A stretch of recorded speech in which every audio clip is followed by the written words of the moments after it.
নামার সাথে সাথে মরে গেছি। আর একটু পরে আমার টিমমেট আমাকে রিভাইভ দিয়ে দেয়।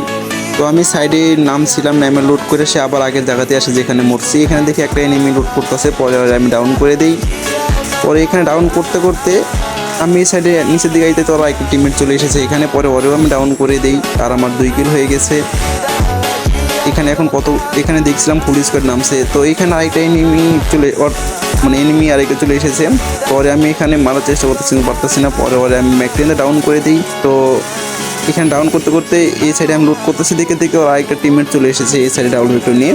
পরে ওর কাছে লংয়ের গান না থাকার কারণে সে উঠবস করে এখানে। তো তারপরে আমি ডাউন করে দিই। এখানে লাস্ট একটা এনিমি মানে বেঁচে আছে, আর আমার 4 কিল হয়ে গেছে। পরে মারলেই স্কোয়াড শেষ হয়ে যাবে। চলো ওরে তাড়াতাড়ি মারি, ওরে পাড়াতে দেওয়া যাবে না, পাড়াতে দিলেও হয়তো বা টিমমেটদেরকে রিভাইভ দিয়ে দিবে, তখন তো আবার ঝামেলা। পরে আমি এখানে দেখে ওই টিম ওয়াইপ আউট করে দিই।